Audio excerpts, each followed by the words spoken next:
कानपुर हिंसा और बवाल मामले में बड़ी अपडेट आ रही है आप तक पहुंचाएं, जहां सोशल मीडिया पर वर्ग विशेष की दुकानों का बहिष्कार करने की मुहिम चलाने की खबर आ रही है। टीम निजाम कुरैशी नाम के व्हाट्सएप ग्रुप में बहिष्कार संबंधी पोस्ट किए जा रहे हैं और उन्हें सर्कुलेट किया जा रहा है। इसी व्हाट्सएप ग्रुप के ग्रुप एडमिन है सपा के 3 विधायक जो कानपुर में हैं। ग्रुप में दो वर्गों में ईर्ष्या फैलाने वाली पोस्ट की भरमार बताई जा रही है। ग्रुप एडमिन होने के बावजूद तीनों सपा विधायकों ने कुछ भी संज्ञान नहीं लिया है। ऐसे पोस्ट किए जा रहे हैं कि किसी एक वर्ग विशेष की दुकान से सामान ना ले, बहिष्कार करें, और इसी तरीके के पोस्ट की भरमार है इन ग्रुप्स में। इनके एडमिन सपा के 3 विधायक हैं कानपुर में, जो मौजूदा 3 विधायक हैं वो एडमिन हैं। बावजूद इसके उनकी तरफ से कोई भी क्लैरिफिकेशन नहीं है। हिंसा के बाद भी ग्रुप में भड़काऊ बातों का विरोध नहीं किया है इन्होंने। सपा के नगर अध्यक्ष डॉक्टर इमरान भी इस ग्रुप के एडमिन है। देखिए, बड़ा लंबा चौड़ा ग्रुप बना दिया गया है। इसके एडमिन सपा के 3 विधायक हैं। नगर अध्यक्ष डॉक्टर इमरान भी इसी ग्रुप के एडमिन हैं और इसी ग्रुप में ऐसी पोस्ट की जा रही है जहां 2 वर्गों को बांटने के लिए और किसी वर्ग विशेष की दुकान से सामान ना खरीदने के लिए अपील की जा रही है। ऐसे मैसेजेस करके इस ग्रुप पे पोस्ट किए जा रहे हैं। हालांकि इस ग्रुप के जो एडमिन हैं, सपा के 3 विधायक हैं, नगर अध्यक्ष हैं, उनकी तरफ से इस पर कोई भी संज्ञान नहीं लिया जा रहा है। उन्हीं के ग्रुप में ये बातें चल रही हैं, वो देख रहे हैं, पढ़ रहे हैं, लेकिन बावजूद इनके कोई रिएक्शन नहीं है इनका। तो देखिए, सपा के नगर अध्यक्ष का नाम भी है जो ग्रुप एडमिन है, 3 विधायक है वो भी ग्रुप एडमिन है, और इन्हीं के ग्रुप में ये बातें चल रही हैं। ईर्ष्या और इस पूरे मामले को और तूल देने वाली ये पोस्ट है जो इस ग्रुप पर लगातार लोग कर रहे हैं, लेकिन इस पर कोई संज्ञान नहीं ले रहे हैं इसी ग्रुप के एडमिन। और एडमिन कौन है? सपा के 3 विधायक और नगर अध्यक्ष। इन्हें सब पता है क्योंकि ये एडमिन है, इनके पास बकायदा नोटिफिकेशन जाता होगा, पढ़ते भी होंगे इन मैसेजेस को। बावजूद इसके कोई रिएक्शन नहीं आ रहा है। इस पूरे मामले पर लगातार जिस तरीके से कार्रवाई जमीन पर चल रही है, प्रशासन की ओर से चल रही है, दूसरे तरफ एक वर्ग विशेष जो इस ग्रुप का हिस्सा है और इसके एडमिन है सपा के 3 बवाल मामले में अब तक 50 लोगों की गिरफ्तारी कर ली गई है और पीएफआई कनेक्शन भी एस्टैब्लिश होता दिख रहा है। पुलिस जो साक्ष्य संकलित कर रही है उसमें यह माना जा रहा है कि पीएफआई का डायरेक्ट और इनडायरेक्ट इन्वॉल्वमेंट रहा है। 5 आइडेंटिफाई पीएफआई के सदस्यों में से 3 सदस्यों को गिरफ्तार भी कानपुर पुलिस ने कर लिया है।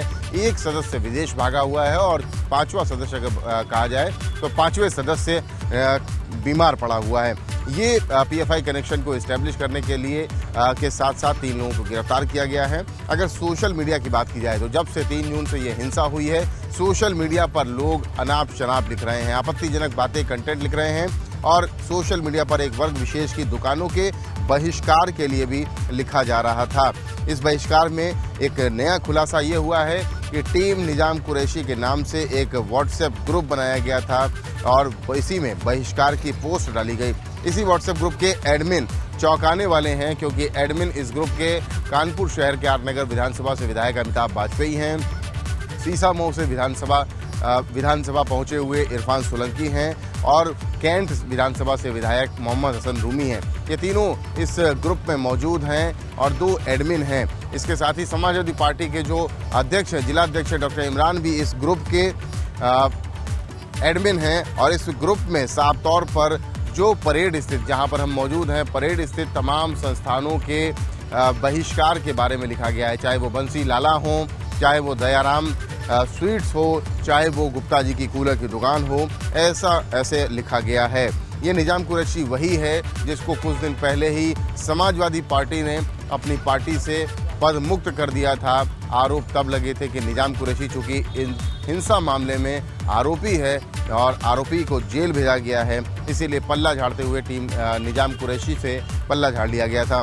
ग्रुप में खुलेआम ये कहा जा रहा है कि ग्रुप पे खुलेआम 2 वर्गों में ईर्ष्या फैलाने वाली पोस्ट की गई। तीनों विधायक और समाजवादी पार्टी के जिला अध्यक्ष इसमें मौजूद रहे, लेकिन यहाँ भी उनकी खामोशी रही। सब शुरुआत से ही कहा जा रहा है कि तीनों समाजवादी पार्टी के विधायक सड़क पर दिखे नहीं, कहीं पर अमन शांति बहाली की अपील करते नहीं दिखे। और इसके साथ ही जब टीम निजाम कुरैशी व्हाट्सएप ग्रुप में इस तरीके की बातें लिखी गई तो भी उन्होंने कोई टिप्पणी नहीं की। हिंसा के बाद ना तो वो सड़क पर नजर आए और ना ही ग्रुप में भड़काऊ बातों का विरोध किया। हिंसा के प्रति भड़काने वालों के प्रति उदासीन रुख से समाजवादी पार्टी के विधायकों के सवाल उठ रहा है। और निजाम कुरैशी नामक व्हाट्सएप ग्रुप में हिंदुओं की दुकानों से सामान न लेने की पोस्ट होती रही। व्हाट्सएप ग्रुप में हिंदू धर्म विरोधी बातें भी हुई हैं, ये भी सामने आया है। तो तमाम एस्पेक्ट हैं, तमाम पहलू हैं और उन पहलुओं पर कानपुर पुलिस जांच कर रही है और जांच के बाद साफ हो जाएगा कि इस साजिश को किस तरह से अंजाम दिया गया था। कानपुर से कैमरामैन पंकज निगम के साथ रतीश त्रिवेदी, एबीपी गंगा।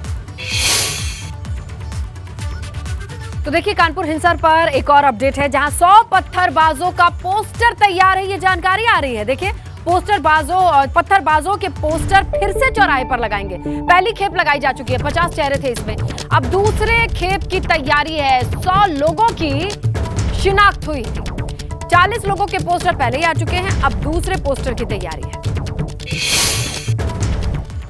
तो कानपुर हिंसा में लगातार एक्शन चल रहा है। इस मामले में 50 आरोपियों की गिरफ्तारी हो चुकी है। एसआईटी की 4 टीम अलग अलग काम करके जांच कर रही है, अलग अलग पहलुओं पर जांच कर रही है। वहीं हिंसा का पीएफआई कनेक्शन भी सामने आया, जिसके बाद 3 सदस्यों की गिरफ्तारी हुई है। बाकी 2 सदस्यों के बारे में जानकारी जुटाई जा रही है।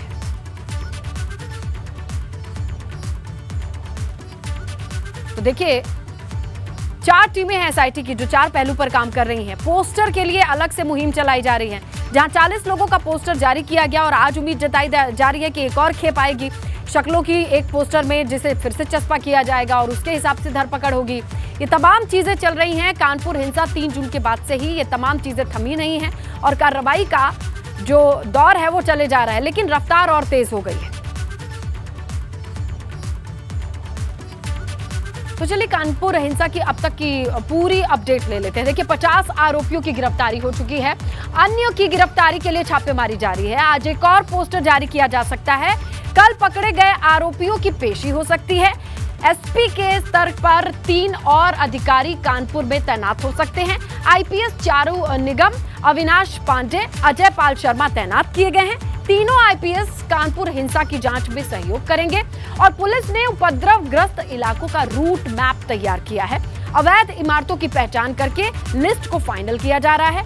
इसके साथ सपा के 3 विधायक आज कमिश्नर से मिलेंगे। अमिताभ वाजपेयी, इरफान सोलंकी, मोहम्मद हसन रूमी आज ये मुलाकात करेंगे कमिश्नर से और कानपुर के हालात पर पुलिस कमिश्नर से ये विधायक बात करेंगे। लंबी चुप्पी के बाद इनकी प्रेजेंस होगी और ये जाएंगे सीधे कमिश्नर से बात करेंगे। हम रुक करते हैं हमारे सहयोगी रतीश का, वो तमाम जानकारी पर नजर बनाए हुए हैं। रतीश के पास चलते हैं। रतीश, ये बताइए कि ये विधायक अब तक कहाँ थे और अब ये मुलाकात करने के लिए आ रहे हैं, इनके पास क्या क्या पॉइंट्स हैं जिसे लेकर ये बातचीत करेंगे?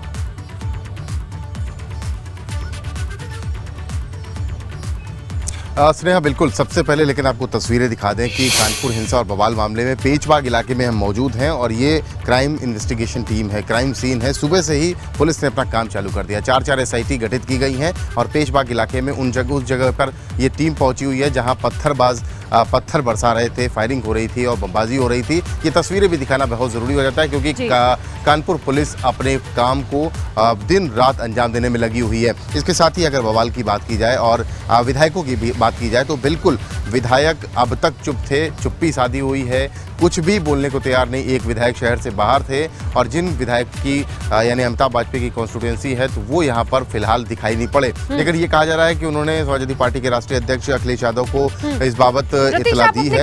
लेकिन टीम निजाम कुरैशी के जो व्हाट्सएप ग्रुप में जो जैकेट वाले जो कर्मचारी हैं तमाम, वो क्या क्या कर रहे हैं? आप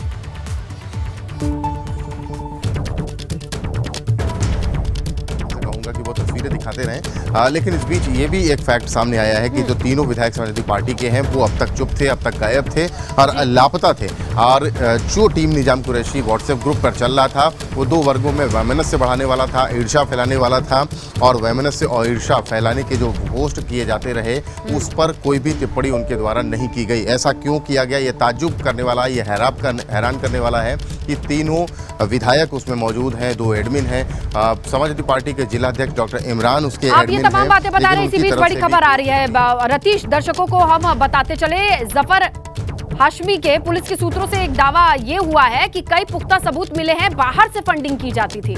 जब बैंक अकाउंट खंगाले गए और अभी भी खंगाले जा रहे हैं तो ये पता चल रहा है कि ये पैसा बाहर से भी आता था। बाहर से मतलब भारत से बाहर, यानी कानपुर हिंसा से जुड़ी ये बड़ी अपडेट आपके सामने रख दे। मुख्य आरोपी को विदेश से फंडिंग की जा रही थी, ये आशंका जताई गई है। जब बैंक अकाउंट जफर हयात के खंगाले जा रहे हैं तो ये पता चल रहा है कि बाहर से भी ट्रांजैक्शन हुआ है, यानी आउट ऑफ इंडिया पैसे ट्रांसफर किए गए हैं। और ऐसा होता है तो ये पूरा मामला और भी पेचीदा और भी बड़ा हो जाएगा। हम आपको फिर से बताते चले कि जब ये जांच चल रही है, इसमें सूत्रों के हवाले से बड़ी जानकारी आ रही है। हिंसा का मुख्य आरोपी है, उसके बैंक अकाउंट में बाहर से भी फंडिंग होती थी, विदेशों से भी फंडिंग होती थी, इस बात के संकेत मिले हैं।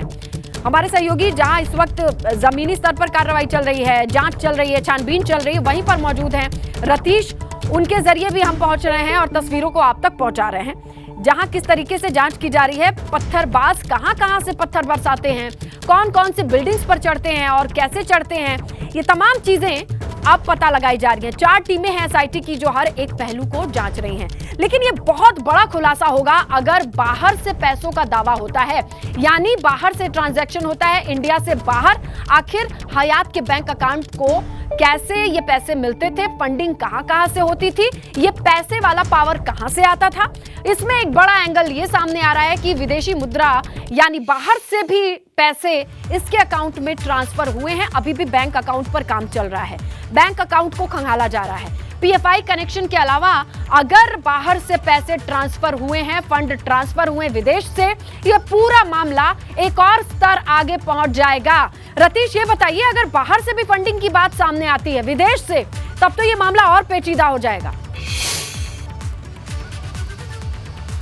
बिल्कुल, देखिए, शुरुआती तौर पर जब 3 जून को हिंसा हुई थी उस वक्त पीएफआई कनेक्शन के बारे में बात कही गई थी, लेकिन पीएफआई कनेक्शन कहीं ना कहीं इस्टेब्लिश होता दिख रहा है। 3 लोग गिरफ्तार भी कर लिए गए हैं। ऐसे में यह भी कहा जा रहा था कि फंडिंग विदेश से की गई होगी और विदेश फंडिंग के आशंका से इनकार नहीं किया गया है। जो पुलिस के आला अधिकारी हैं, जो इन्वेस्टिगेशन टीम्स लगी हुई हैं, वो साफ तौर पर इस ओर इशारा कर रही हैं कि फंडिंग कहीं ना कहीं विदेश से हो रही थी और इसको लेकर के पैसा भी हयात जफर हाशमी के जो संपर्क में लोग थे उनसे प्रोवाइड किया जा रहा था।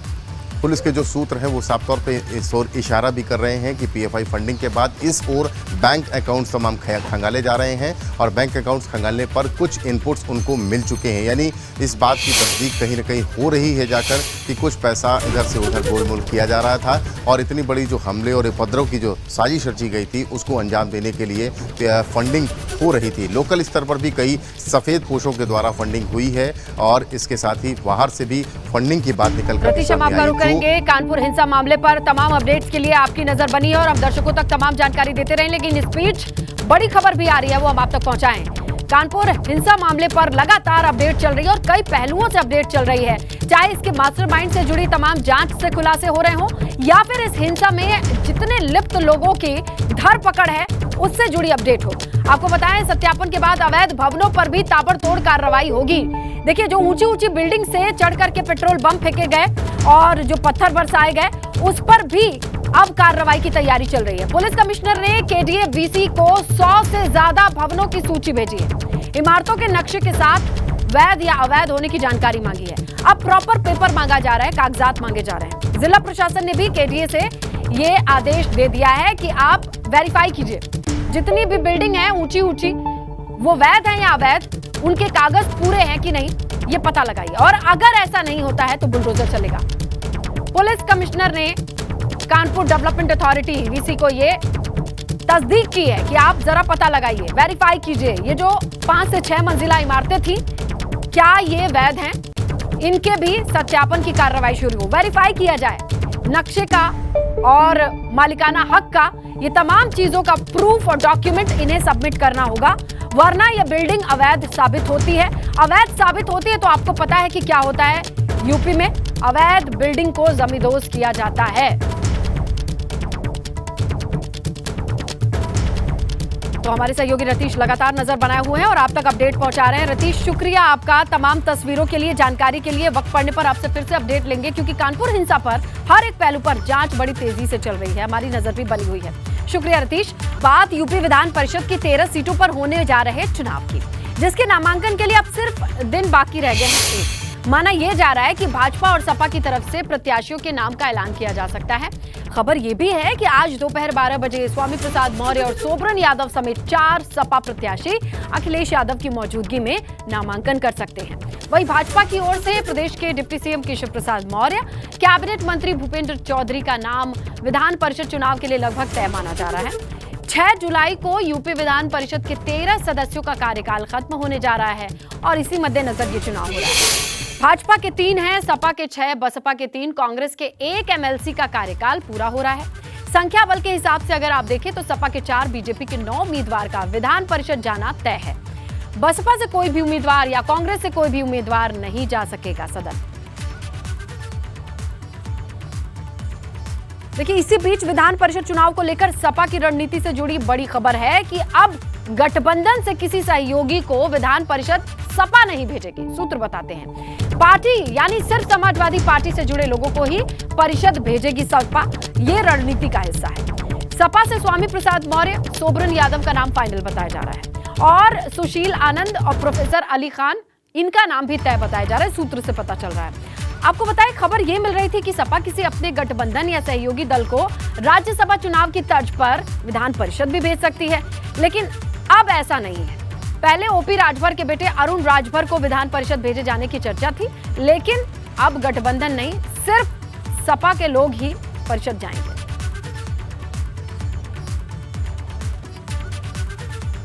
तो देखिए, एमएलसी चुनाव में महान दल को सीट नहीं मिलने से नाराज कौन? महान दल नाराज बताया जा रहा है क्योंकि केशव देव मौर्य ने अपने फेसबुक प्रोफाइल में बदलाव किया है और बदलाव ये है कि पहले अखिलेश के साथ वाली फोटो थी और अब हो गई है अकेली। अखिलेश यादव के इस फैसले से नाराज बताए जा रहे हैं केशव देव मौर्य।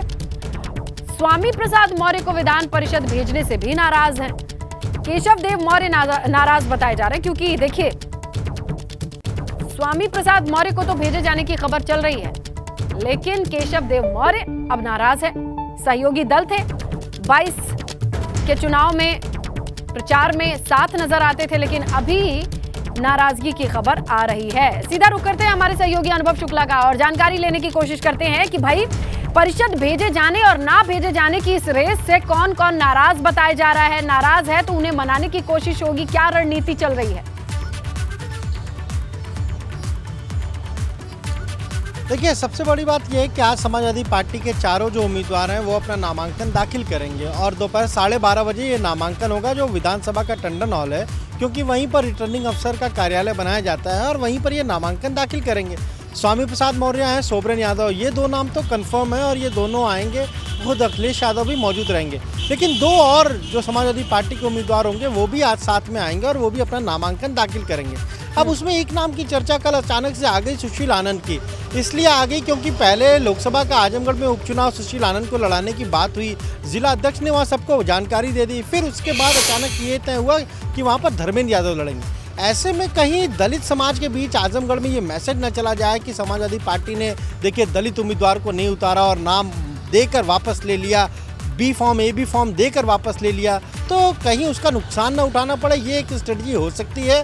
इसीलिए सुशील आनंद को भी आज कहा जा रहा है कि वो नामांकन कर सकते हैं। अब एक चौथा नाम है। चौथे नाम पर पहले ये चर्चा थी कि ओम प्रकाश राजभर के बेटे को भेजा जा सकता है, सुभाषपा अध्यक्ष के बेटे अरुण राजभर को भेजा जा सकता है विधान परिषद, पर अब समाजवादी पार्टी अपने किसी भी सहयोगी को विधान परिषद नहीं भेजने जा रही। केवल पार्टी के जो लोग हैं उन्हें ही विधान परिषद का टिकट दिया जा रहा है, यानी उन्हें ही उम्मीदवार बनाया जा रहा है। इसमें एक जो चौथा नाम है उसमें एक मुस्लिम समाज के कहा जा रहा है कि जो व्यक्ति है उसको समाजवादी पार्टी विधान परिषद भेजेगी।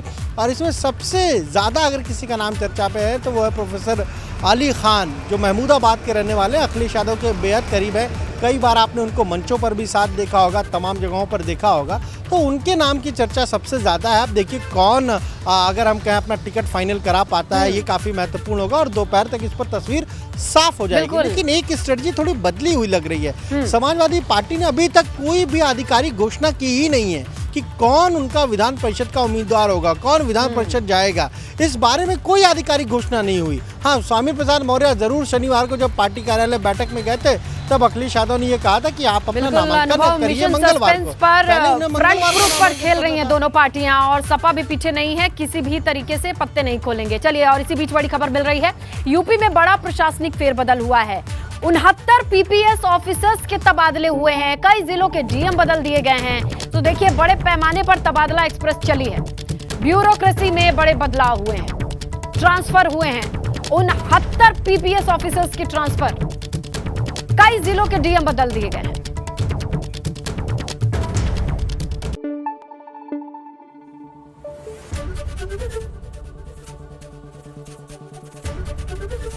एबीपी गंगा, खबर आपकी, जुबान आपकी।